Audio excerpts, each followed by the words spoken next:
Hey guys, Huzzy here bringing you another video. So welcome back to a League discussion episode. Today we do have gameplay on the screen. And I'll just say, warning ahead, this was going to be an episode for the channel of a commentary. And while watching it, you'll realise why it's not. We'll leave it at that. But some people really want gameplay, so there you go. Even though it's probably not very high quality gameplay. But again, just to mention, we're doing another League discussion episode because I may as well. I don't have a second video for today. I actually don't have one for tomorrow, but hopefully I will by then. That's gameplay. And I said to my stream, what should I do? And my streams just said, hey, we love the League discussion videos. Just do another one. For those people that like them, they get another one. They're happy. For those that don't like them, they just won't watch the video. So to me, it's a win-win. I get a second video. Which helps me out, obviously being my job, and you guys get more content. So again, let me know if you like it by liking the video, commenting down below, and we'll keep doing them. So I did get the topics from the stream. Again, we're doing what we did yesterday, that it's not just one topic for the whole discussion. We've got three, and we'll talk about it. So the first two are kind of similar. They're both involving champion select. So the first one is, can I talk about banning your own team's champion? Or champions. So this came from Rosie, I believe. And basically, he, from memory, and I've seen people talk about this in the Discord server, sometimes you have the dilemma that, you know, you're, say, AD carry, and someone's been autofilled in bot lane. And I think Rosie's example was, he was having a Master Yi hover support. And he's like, I'm not having a Master Yi support, so he banned the Master Yi. What do I think of that, is basically what he's asking. It's a delicate line. It's a very delicate line. You know, someone has a name Draven only and you ban Draven, he's obviously probably not going to be too happy.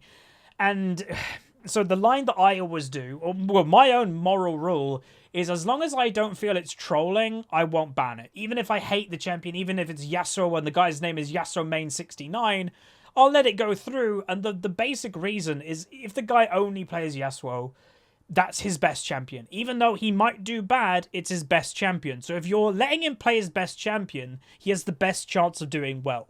If you're taking Yasuo away from Yasuo Main 69 and he plays Gnar, he's not a Gnar player. He's never played Gnar. He's probably going to suck even more. So that's kind of the general rule. Even though you may not like a champion, the better idea usually, if they main it, is to let them play it. When it comes to like off-rolling, though, is when it gets even harder. So I think the general rule that most of us can agree with, if it's better to let somebody play a champion in the role that it's good in, even if you dislike the champion, because they're probably just going to play it better than something else, even though they could still do bad. The more delicate area of where it gets to is the example that Rosie gave. If he's an AD carrier player, his support got autofilled and was like, I'm going Master Yi support. What do you do then? And the answer is this. Is it a punishable thing for banning someone else's champion? I don't believe so. No, I don't think it is a punishable thing, or at least Riot aren't very clear about it. But the idea, what you have to put behind it, is if the guy is like, you know, again, a lot of the time, again, I know people get triggered when I talk about one tricks, but a lot of the time it does involve them. If they've got autofilled, they're going to just still play their champion that they only play in the role, whatever they've been given. The problem that you have again is if it's a one trick or a main and you get rid of their champion, will they just be completely useless or something else? Or will they troll now because you banned their champion? You know, that could happen. I've seen it myself.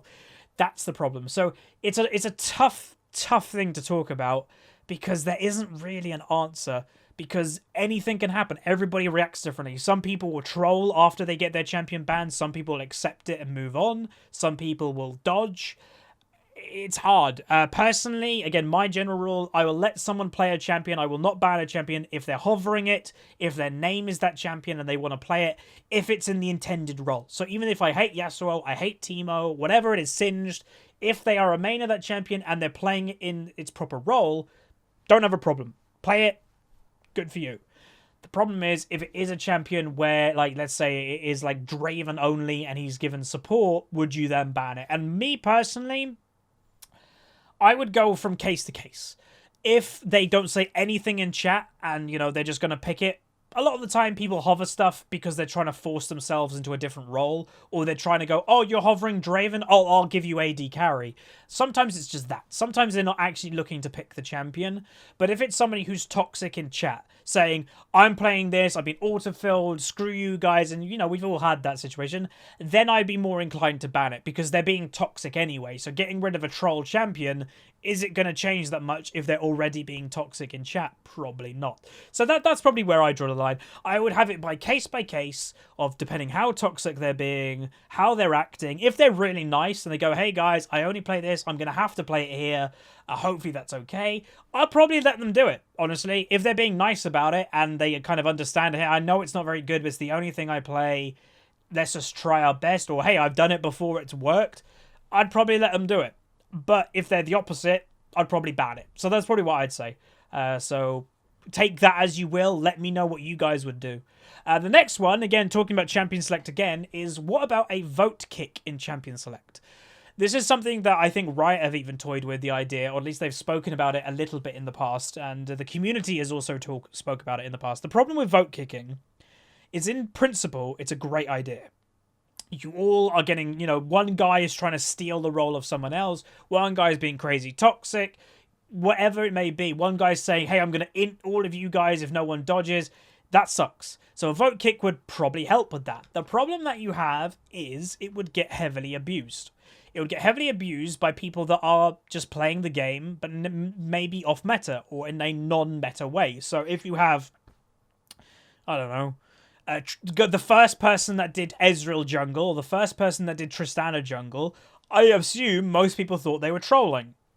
Later on, we worked out it's pretty good, but what happens if you have someone like that is coming up with a brand new pick in a new role, and you haven't seen it before, and you think it's troll? Well, the likelihood is you're going to vote kick that person out. Even though they're playing very seriously, they're playing to win, they're playing a good pick, you think it's troll, therefore you're going to vote kick them, therefore they can't get in games anymore. That's the problem that you have. So yes, on one hand it will be useful, but on the other hand, it won't be for people that play either off-meta picks, which is fine, or if people just play champions that people hate. So again, if you have that Yasuo main 69 guy, I bet you most people will try and kick him. Like, they won't want him on their team, or a Teemo player, or a Heimerdinger. Like, people don't want that type of thing on their team, so it'll be likely to get abused by people going, I don't think we're going to win. Can we kick the Teemo player? Can we kick the Yasuo player, the Riven player, whatever it may be? And a lot of people go, yeah, because it's their LP on the line, right? It's like, oh, let's kick him. I think he's going to lose us the game. Let's kick and then get into a new lobby. That's the problem that you have. So, yes, there are benefits, but there are also big disadvantages, and it depends which one you kind of think is more important. What they probably should do is, basically another tangent of this was, should there be a report system in Champion Select? And this is what they should do, is that they should keep the system as it currently is. There should be no vote to kick system in Champion Select, but there should be some type of report system, because we've all been there, that we are being held hostage in a Champion Select of someone going, I'm taking this role from you, you can't do anything about it, and they're expecting either someone to dodge, or you'll play the game and then you'll report him after. But that's kind of frustrating, right? Because if someone does dodge, that person who was just holding everybody hostage doesn't get punished, because there's no report on him. So a report system within the actual Champion Select, I think, would be actually very useful. Now, we do know, and it was a myth that was busted a little while ago, some people love to be toxic in the Champion Select and the after game, because they think that Riot can't see that stuff. It got confirmed not that long ago that when people are being toxic in Champion Select and the end of lobby, at the end of the game, Riot does see that stuff when people are reporting them. They 100% see that stuff. So if you have someone who's toxic in Champion Select and then not toxic at all in the game and not toxic at all after the game, you can still report that person, because Riot does see what happens in Champion Select. But that means you've got to go through the whole entire game with this person, and let's say they held you hostage in Champion Select, to report him, which isn't very smart. So yeah, I agree, and I think there should be a report function within the Champion Select system itself. But obviously it is fairly obvious when people are doing dumb stuff in Champion Select. You know, if they are trying to steal a role, we now are placed in order, and we are given a role that Riot see. It's like, okay, that person was given top lane. People are reporting him for stealing AD carry. Oh yeah, he was given top. He's obviously stole bot lane. So like that's just obvious, and those people will probably get punished pretty quick.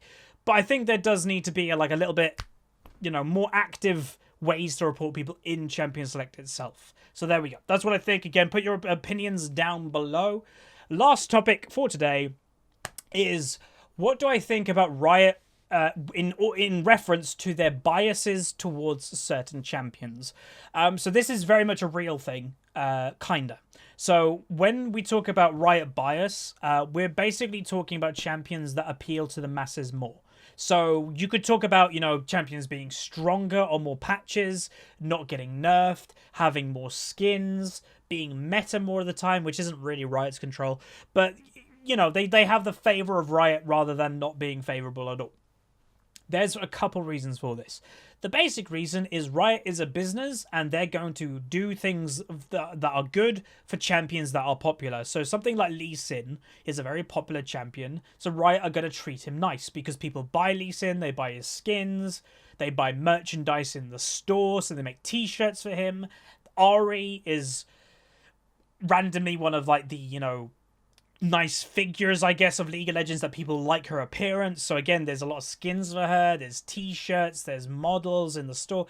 All this stuff is for a reason. So if you see, Riot merchandise releasing a model, they're probably for all champions that are kind of popular. They're not going to randomly release, probably, I know, a Mordekaiser statue in the Riot store, because there's not many people that like Mordekaiser. So that bias does exist. But when it comes to game balance is a hard one, because again, my background is game design. Because every game designer is slightly biased. You might try to be the most impartial game designer ever, but you can't. You'll always have a slight bias. Every Riot employee plays League of Legends. So if you're a Riot employee and you like some champions, do you think you're going to make them weak? Nope. That's just personal bias. That's true. It used to be the old joke that the lead designer in League of Legends now is called Ghostcrawler. He used to be the World of Warcraft lead designer. Everybody used to make the joke that he used to main Hunter in World of Warcraft, and that's why Hunter was always strong. It's because Ghostcrawler, the lead game designer, was a Hunter.